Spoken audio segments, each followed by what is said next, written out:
का आयोजन सब लोगों के मन में आ रहा होगा कि आखिर ये आयोजन क्यों किया गया, किस लिए किया गया। उस आयोजन में इतने बड़े बड़े नेता और विशेष करके हमारे सबके आदर्श, हमारे पेरेंट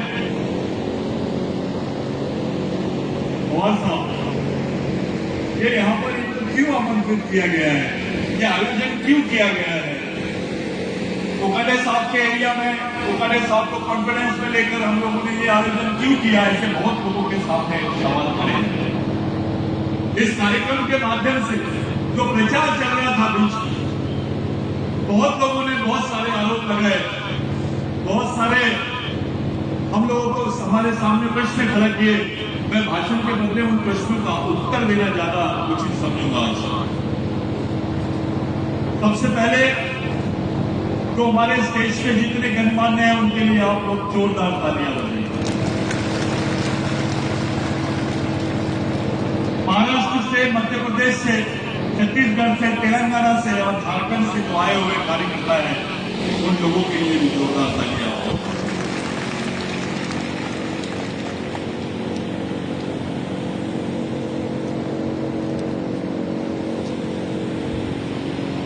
जिस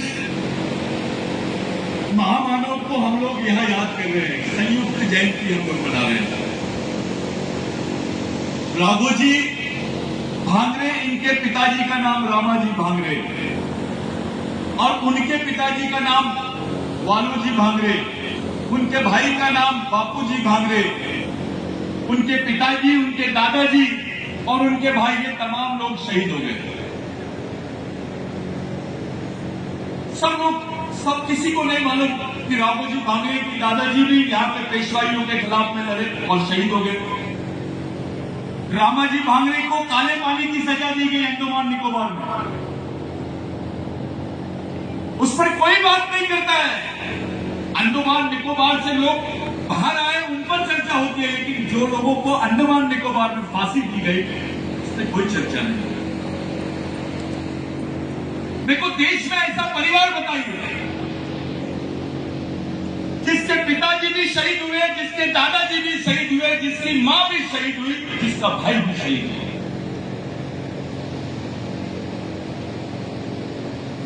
पूरे महाराष्ट्र में एक में एग्जाम्पल है राघोजी।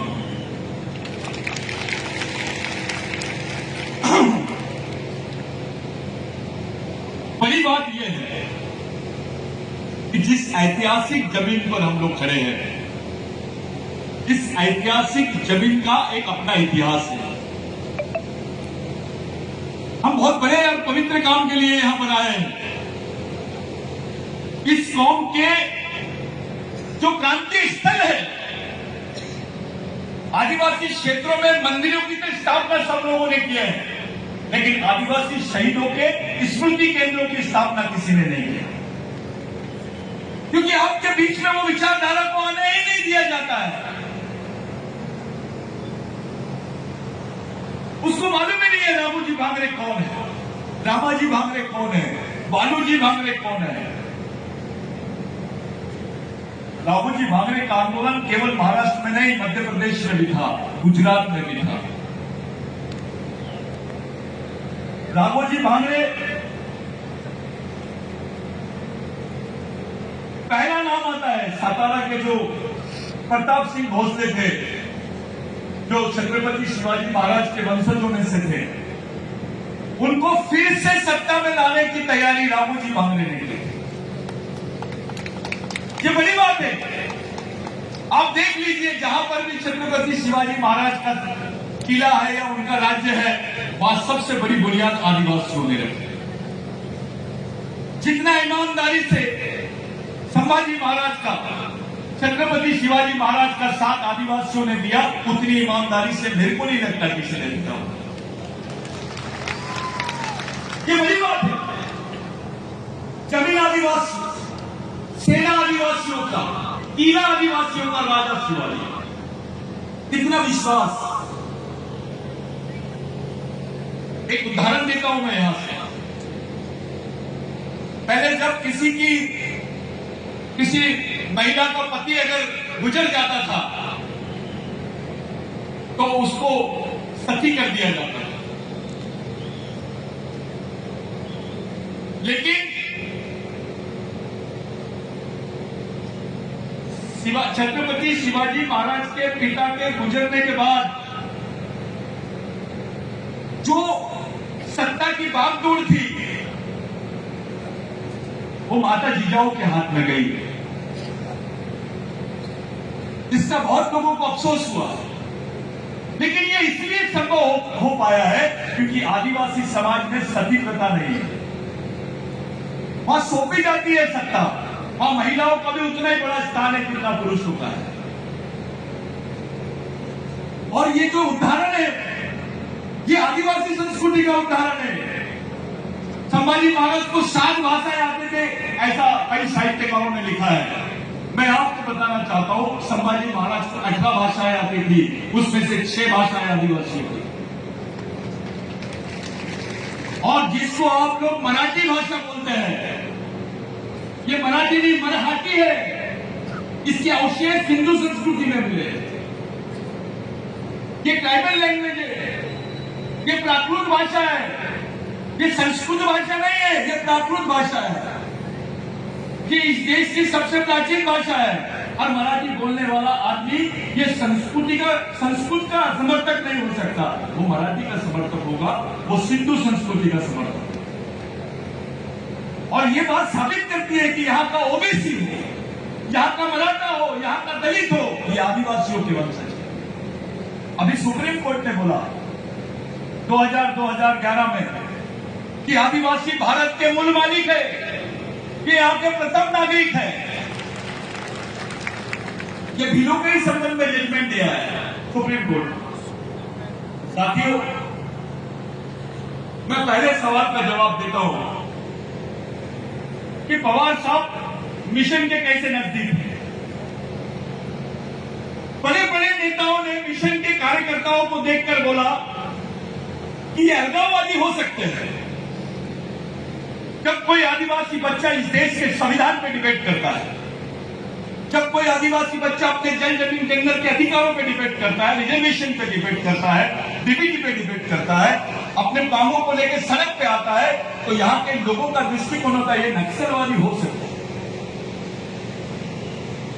जब हम पवार साहब से मिले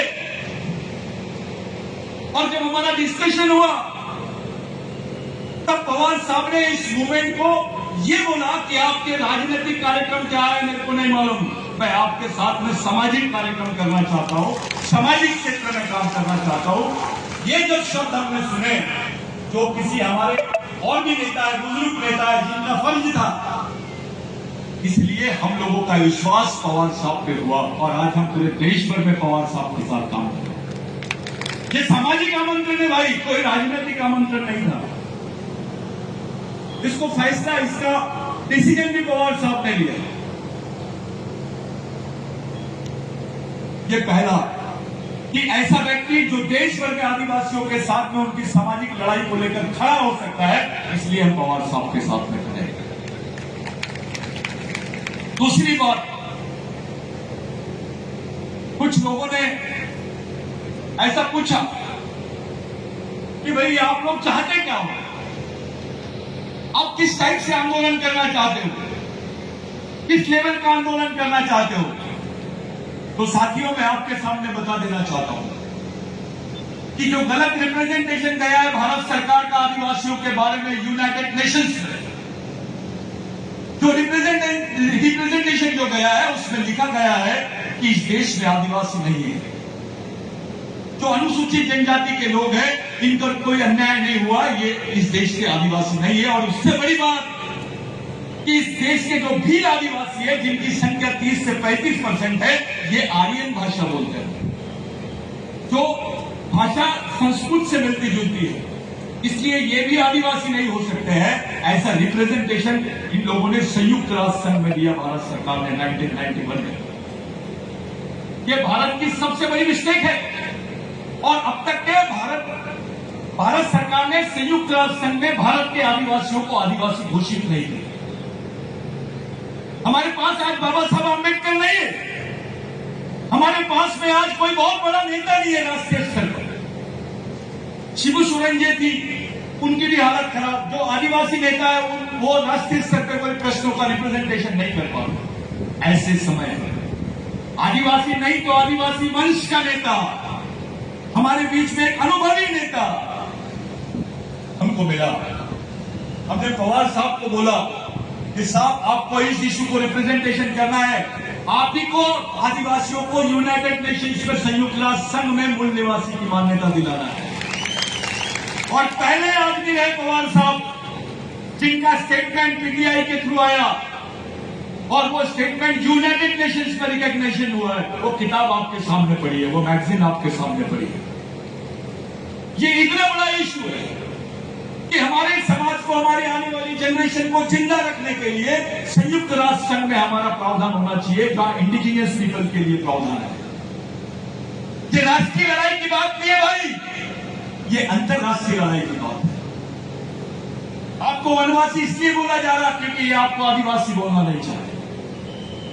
और इस इशू को लेकर न मराठा समाज का आदमी कुछ बोल रहा है, न ओबीसी समाज का आदमी कुछ बोल रहा है, न दलित समाज का, न अल्पसंख्यक कुछ बोल रहा है। जिस दिन इस देश का आदिवासी वनवासी हो जाएगा, बाकी लोग स्वर्गवासी हो जाएगा। क्योंकि आपको अगर अपने आप को इस देश का मालिक साबित करना है तो आपके पास केवल आदिवासी संस्कृति ही आखिरी एविडेंस है। आपको बताना पड़ेगा कि हम आदिवासियों के वंशज हैं। संभाजी महाराज ने कोई दूसरा नारा नहीं दिया था, छत्रपति शिवाजी महाराज ने कोई दूसरा नारा नहीं दिया था। मुझे एक इंटरव्यू में पूछे कि आप ये संभाजी महाराज, शिवाजी महाराज, जिजाऊ, इनको आदिवासी बोलते हैं। मैंने बोला यार हम आदिवासी बोले नहीं, अभी प्रूफ कर देंगे, वो तैयारी है हमारी। वो इसलिए क्योंकि संभाजी महाराज ने या शिवाजी महाराज ने उस वक्त कोई दूसरा तीसरा नारा नहीं दिया, हर हर महादेव बोला है। और जिसको गोंडी भाषा में, कोया भाषा में बोलते हैं मां याना रोन दारू, ये जो हमारा दाऊ है, ये हमारे मार्ग से चलना है। मोहनजोदारो, मां याना रोन दारू, हर हर महादेव। ये जानते थे कि इनकी संस्कृति क्या है। संभाजी महाराज को मालूम था कि ये कौन सी संस्कृति को मानना। एक अलग बात है, एक अलग रिपोर्ट बनाई गई है उनके बारे में। उन्होंने एक एक्सप्रेशन कराया, उनका स्टडी था इसके ऊपर। संभाजी महाराज, आदिवासियों ने कभी संतों के आंदोलन को, वारकरी आंदोलन को कभी विरोध नहीं किया। सबसे ज्यादा समर्थन आदिवासियों ने किया। ये एंकरे और राघोजी भांगरे को भी जहां पकड़े वो पंढरपुर का मंदिर है, पंढरपुर के मंदिर में राघोजी भांगरे को पकड़े। आप टंटाबिल का इतिहास देख लीजिए, आप बाबूराव शर्मा के का इतिहास देख लीजिए। जो सजा संभाजी महाराज को मनुवादियों ने दी है, वही सजा बाबूराव शर्मा के को दी, वही सजा राघोजी भांगरे को दी गई। दो बार फांसी के पद से फंडे टूटे हैं उनके लिए वकील खड़ा नहीं करने दिया गया। एक कुलकर्णी नाम के आदमी ने उनके ऊपर गलत केस डाली, ये चोर है, बलात्कारी है, इनको क्रिमिनल नहीं बोला गया। ये जो चीजें हैं, ये चीजें एक नए इतिहास को सामने ला रही है। हमने पवार साहब को ऐसे ही नहीं लाया है, हम कोई राष्ट्रवादी कांग्रेस की तरफ से नहीं लाए हैं। पवार साहब हमारे लिए एक अलग पूंजी है। वो इस सेना के सेनापति है जिसका देश पूरे देश के 14 राज्यों में और 14 राज्यों तक के हम जाएंगे। जहां जहां मूवमेंट का नेटवर्क है वहां वहां पवार साहब को लेके जाए, उनके साथ में जितनी उनकी टीम है उनको लेके जाए। साथियों, ये जो प्रोग्राम है, ये प्रोग्राम लेने का मुख्य उद्देश्य यह है कि लोग ऐसा मानने लग गए थे कि सह्याद्री में आदिवासी ही नहीं रहता है। ये 5वीं अनुसूची का क्षेत्र है, जहां पे आदिवासियों की जमीन लेना देना जनरल जैसी हो गई है, लोगों से जमीन भी छीनी जाती है। पवार साहब ने उसके लिए भी बोला, फॉरेस्ट राइट्स के लिए पवार साहब ने बोला। इतने बड़े बड़े इशू में बात की है। गढ़चिरौली का जो इशू था, चंद्रपुर का जो इशू था, जो सेंसिटिव इशू है, उस पर भी पवार साहब ने खुली बात की। ऐसे बहुत कम लोग रहते हैं जो इतने खुलकर हमारे साथ में आते हैं। लोग आदिवासियों को देखते हैं, भाई कहाँ रहता है, चंद्रपुर में रहता है, गढ़चिरौली में रहता है, हाँ नक्सलवादी से। आपको एक बार नक्सली बोल दिए तो आपको मारने का ऑर्डर मिल जाता है, आपको नक्सली बोल के मारने का फ्री ऑर्डर मिलता है, आपको खुलेआम उड़ाया जाता है। हम बोलते हैं आदिवासी नक्सली हो सकता है, लेकिन आदिवासी नक्सली नहीं। नक्सली आदिवासी हो सकते हैं, लेकिन पूरे आदिवासी नक्सली है, ये बोल सकते हो आप? ये षड्यंत्र है इस समाज को खत्म करने का। आपके कोई भी आंदोलन को दबाना है तो उसको गैर राष्ट्रीय आंदोलन बोल दिया जाए। ये ट्रेंड बन गया है। पढ़े लिखे लड़के घबराते हैं, बात करने के लिए घबराते हैं। कहां से आया? वो डरता है, चंद्रपुर से आया, गढ़चिरौली से आया। 13-13 साल की लड़कियों के हाथ में बंदूक और उसको गोली से मारा जाता है। कौन से समाज की लड़की 13 साल में बंदूक उठाती है, बताइए? केवल आदिवासी। ऐसे हालात उस समाज के हुए कैसे? हम इस अवस्था में आए कैसे? हमारे नेता इस बारे में कुछ बोलना ही नहीं चाहते, खुल के कोई बात नहीं करना चाहता है। जमीन किसकी लूटेंगे तो आदिवासी, जंगल किसका लूटेंगे तो आदिवासी, पर्यावरण किसका लूटेंगे तो आदिवासी, सबसे ज्यादा बलात्कार किस पे होगा तो आदिवासी। आश्रमशाला की हालत है, जहां बच्चे पढ़ने जाते वहां बलात्कार का शिकार होते। ऐसी सेंसिटिव परिस्थिति में एक तरफ एक बड़ी शक्ति आदिवासियों को वनवासी बनाने के चक्कर में पड़ी है, वो मानते ही नहीं, वो लग गए काम से। ऐसी परिस्थिति में हमने कमान, हमारे सामाजिक आंदोलन की कमान, हमारे राजनीतिक प्रोटेक्शन की कमान पवार साहब के हाथ में दी और उनको लाया गया इसलिए ताकि उनको आदिवासियों के दुश्मनों के बीच खड़ा किया जाए। ये पवार साहब का क्षेत्र है। यहां से सह्याद्री से पूरे देश के आदिवासियों को पता चलना चाहिए कल 15 नवंबर में कि पवार साहब का और मिशन का क्या संदेश है। ये जो सह्याद्री का कोकाटे साहब के बेल्ट में जो इन्होंने प्लानिंग किया, कोकाटे साहब ने बहुत अच्छी बात की कि इसमें कुछ अमेंडमेंट करेंगे। साहब सरदार पटेल का पुतला इन्होंने गुजरात में बिठाया, जमीन आदिवासियों की छीनी, आज भी लोग विस्थापित हैं। सरदार पटेल का पुतला बैठता है, आदिवासी विस्थापित होता है, ये कौन सी सोच है? आज भी वहां के गांव के लोग विस्थापित हैं। मैं बहुत साहब को पिछली बार बोला, सर आप चलो, आप चलते हो, लेकिन यहां ऐसा नहीं होगा। ये राष्ट्रीय नहीं, इंटरराष्ट्रीय स्तर का स्मारक बनना चाहिए, जहां से आदिवासियों का अंतरराष्ट्रीय स्तर का आंदोलन चलना चाहिए। ये पवार साहब के माध्यम से होना चाहिए। साथियों, आज जरूरत है हमको प्रोटेक्शन की, आज जरूरत है हमारे पास रोजगार की, आज जरूरत है हमारे को मार्गदर्शन की, आज जरूरत है हमारे समाज में सामाजिक जागृति की। भारत में 1300 आदिवासी जनजातियां हैं और वो 1300 आदिवासी जनजातियों को एक जगह लाना, ये बहुत बड़ी सर्कस है। आज पवार साहब के माध्यम से जो स्टेटमेंट गया कि यस ट्राइबल्स को रिकॉग्निशन मिलना चाहिए यूनाइटेड नेशंस में, वो स्टेटमेंट ने अकेले एक स्टेटमेंट में 12 राज्यों में आंदोलन करवा दिया। आज 12 राज्यों के आदिवासी बोल रहे हैं कि यस पवार साहब सही है, उन्होंने सही स्टेटमेंट। इसके पीछे का गर्व है, ये दर्द है हमारा कि कॉन्स्टिट्यूशन में वो शब्द होने के बावजूद डॉक्टर बाबा साहब अम्बेडकर ने बोला है कि मैं जिन लोगों को शेड्यूल ट्राइब बोल रहा हूं यही आदिवासी है, ये लीगल टर्मिनोलॉजी है, यही आदिवासी है। बावजूद उसके आज 2020 हो गया, आदिवासियों को रिकॉग्निशन नहीं मिलती। हम महरूम हो गए, हमारी अंतरराष्ट्रीय मान्यता से महरूम हो गए। इसके पीछे का मेन कारण है और इस काम को करने के लिए एक ही नेता में कैपेबिलिटी है, वो पवार साहब। ये बहुत सेंसिटिव प्रश्न है, इसके लिए हमको सबका साथ लगेगा। यहाँ के ओबीसी भाई का, यहाँ के मराठा भाई का, यहाँ के अल्पसंख्यक भाई का, सबका साथ लगेगा। और ये जरूरी है, जिस दिन भारत के आदिवासियों को रिकॉग्निशन मिल जाएगा उस दिन इस देश में बहुत सारे चेंजेस आ जाएंगे। इस देश में जो कल्चरल कंफ्लिक्ट है, जो सांस्कृतिक द्वंद है, उसको एक सही मार्ग में लेके जाने के बाद मैं ज्यादा समय नहीं लूंगा। जितने मूवमेंट के कैडर हैं, जितने टोपीधारी है मैं उनसे विनती करता हूं कि ये बेल्ट में आप खड़े होकर साहब को सल्यूट करेंगे। आप सब लोग सब मिलकर पवार साहब को एक अपना क्रांतिकारी अभिवादन करेंगे। वो कैडर मार्च आप लोग अपनी जगहों से करेंगे, क्योंकि यहाँ व्यवस्था सिक्योरिटी की व्यवस्था थोड़ा डिस्टर्ब नहीं होना चाहिए करके जो लोग, जो लड़कियां, जो कैडर अलग अलग स्टेट से आए हैं, जिन्होंने अपने मूवमेंट का टोपी खड़ा किया है, पहना हुआ है, उनसे विनती है कि आप जगहों पे से जो लोग टोपी धार करके हैं, जो बाहर है, वो लोग अंदर आइए।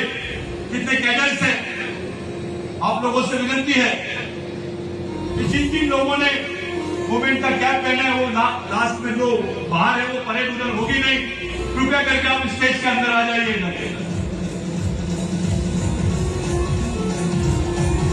मेरे साथ आप लोग नारे लगाएंगे, जो जमीन सरकारी है,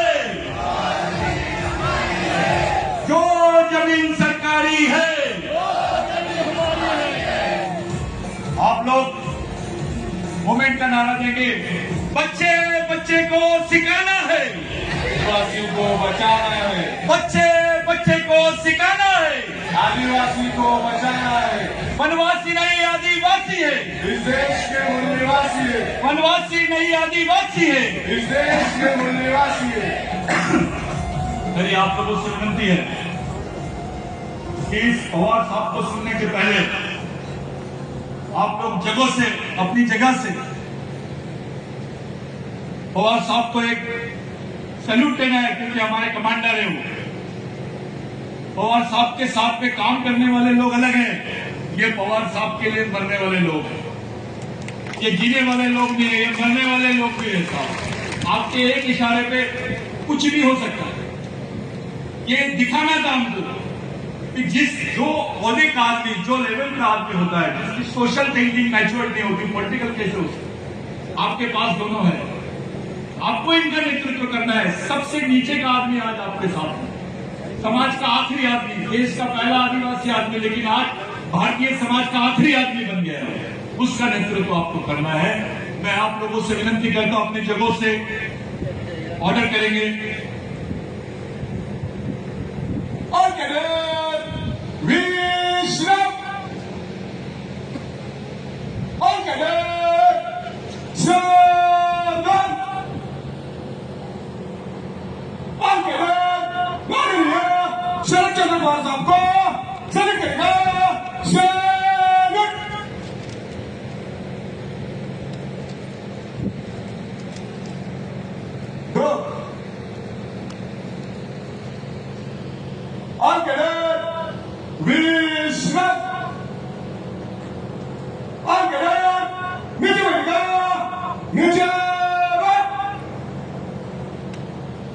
आप लोगों को पूरी शांतिपूर्ण तरीके से पवार साहब को उनको सुनना है।